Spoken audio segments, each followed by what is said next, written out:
آپ نے یہ تو سنا ہوگا، آج کل لوگ قرآن کو سمجھو حدیث کو سمجھو کا نعرہ لگاتے پھرتے ہیں۔ اچھی بات ہے، اس میں دو ٹائپ کا سمجھنا ہے۔ ایک یہ ہے کہ خود سے سمجھنا۔ خود سے سمجھنے کا مطلب یہ ہوا کہ آپ کوئی ترجمہ اٹھا لو یا تفسیر اٹھا لو، اور نہ کوئی گرامر کا پتہ، نہ کوئی اصول کا پتہ جو ضروری ہے قرآن اور حدیث کو سمجھنے کے لیے، اور نہ اس بات کا خیال رکھنا کہ تفسیر کس نے لکھی ہے، ترجمہ کس نے لکھی ہے۔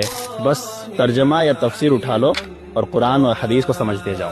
اور دوسرا یہ ہے، ایک ایسے انسان سے سمجھو جنہوں نے قرآن اور حدیث کو سمجھنے کے لیے سب سے پہلے تو اس کے حروف کو صحیح تلفظ کے ساتھ سیکھا اور سمجھا، عربک گرامر کو سمجھنے میں کئی سال لگائے، پھر قرآن اور حدیث کو سمجھنے کے لیے جو اصول اور قوانین ہیں ان کو سیکھا اور ان کو سمجھنے کے لیے کئی سال لگائے۔ اور یہ سب خود سے نہیں سیکھا، ایسے لوگوں سے جن کا طریقہ بھی یہی تھا، پہلے الفابیٹس کو، پھر اس کے گرامر کو، پھر اس کے اصول اور قوانین کو، پھر اس کے بعد قرآن اور حدیث کو سیکھتے اور سمجھاتے رہنے کا کام کئی سالوں سے کرتے آ رہے ہیں، اور یہ سلسلہ حضور اکرم صلی اللہ علیہ وسلم تک پہنچتا ہے۔ ایک صاف اگزامپل ہمارے سامنے ہے، قرآن جو امت مسلمہ پہ نازل ہوئی ہے وہ عربک میں ہے، اور جس زمانے میں نازل ہوئی ہے اس زمانے کے لوگ عربی زبان میں بولتے تھے، یعنی صحابہ رضی اللہ تعالی عنہم اجمعین۔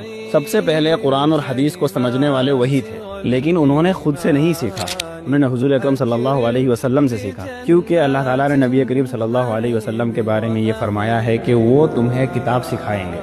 تو خود سے سیکھنا اور سمجھنے کی غلطی نہ کرنا، بلکہ ایسے شخص سے سمجھنا ضروری ہے جن کا سلسلہ حضور اکرم صلی اللہ علیہ وسلم تک پہنچتا ہے۔ باقی اللہ حافظ۔